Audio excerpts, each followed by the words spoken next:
Good day, I'm Freah Simone. I'm Therese Frances. Welcome to Truth Patrol, where we separate fact from fiction in viral news. In today's fast-moving digital world, misinformation spreads quickly, often faster than the truth. With so much content competing for attention, it's easy to get caught up in stories that aren't true. That's why it's crucial to pause and question before sharing. On Truth Patrol, we dig into viral claims to expose the facts and help you become a smarter news consumer. Let's get started with some of this week's most talked about stories. Let's begin with a story that hits close to home. Recently, a viral video swept through Facebook groups and local chat threads, claiming that thousands of Cebuanos gathered for a massive prayer rally in support of former President Rodrigo Duterte this past March 2025. The video quickly gained traction, especially among Duterte's supporters. It showed huge crowds, candlelit processions, and banners, making it seem like the entire city had united for a political cause. The video's caption even claimed the rally was a spontaneous show of solidarity following reports about Duterte's supposed arrest. But here's where the story takes turn. Fact checkers from Verifiles investigated and discovered that the footage wasn't recent at all.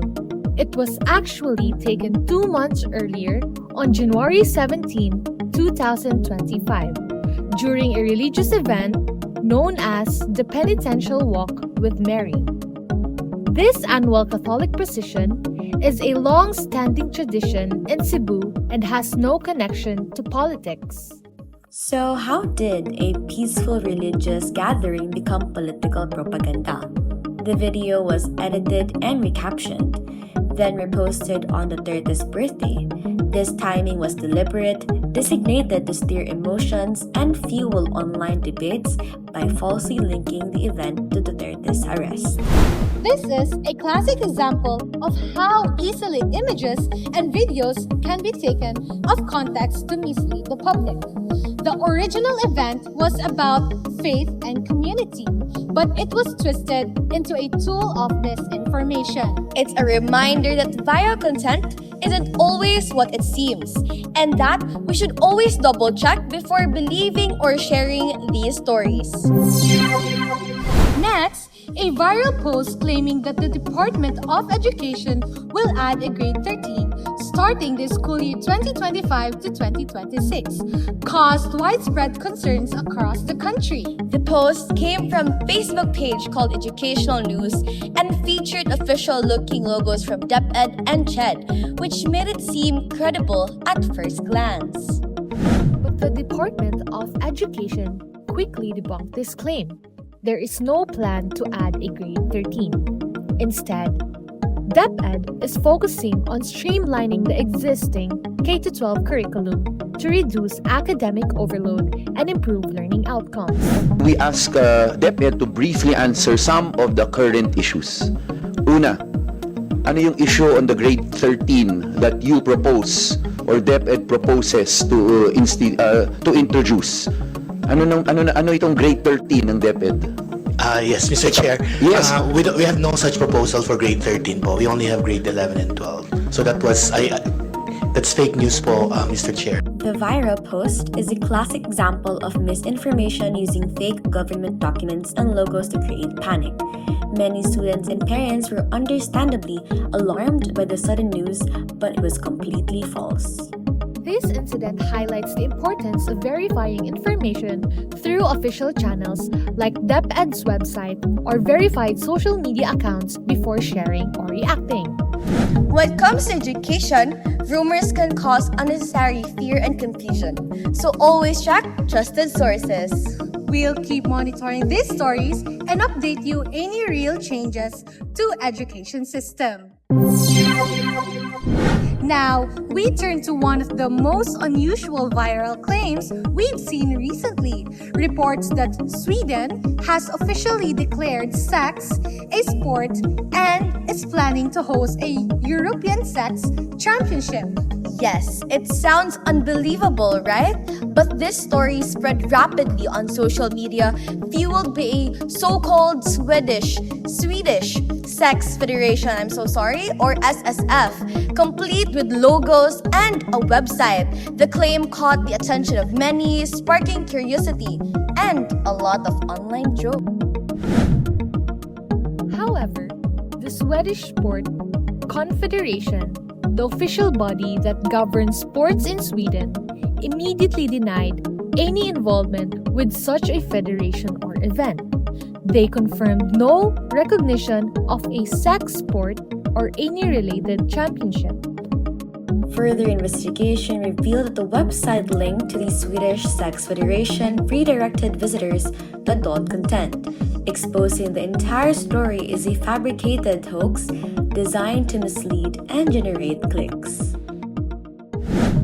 So, while the idea of a European sex championship might sound like something out of the wild movie plot, it's nothing more than an internet hoax. This case highlights how sensational stories can quickly spread worldwide, especially when they tap into curiosity and shock value. It's a reminder, guys, to always verify such claims with credible sources before sharing. Exactly! If it sounds too crazy, it probably is. Always check the official statement and trusted news outlets. Exactly. Let's take a step back and evaluate the sources of these articles. Vera Files, the one that corrected the Cebu video, is a reputable Philippine fact-checking organization. It works with the international fact-checking network and social platforms like Facebook to curb misinformation. Their article showed responsible journalism, verifying locations, tracing video sources, and cross-checking details.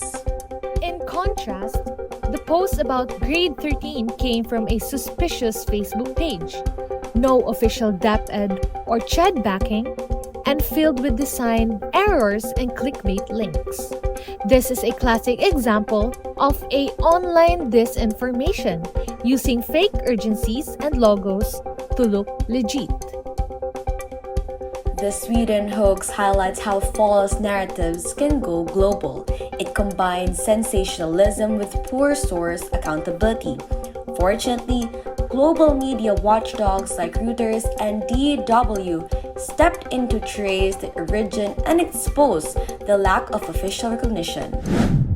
Why does fact-checking matter? In both historical and modern contexts, it shapes what people believe. Without it, we risk spreading propaganda, creating moral panic, and rewriting the truth. Misinformation can divide communities, fuel hate, and distort public memory. As citizens and future professionals, it's our responsibility to pause, check, and think critically before sharing content online. Whether it's a viral video, a supposed government announcement, or an international scandal, our lenses must always be focused on the truth.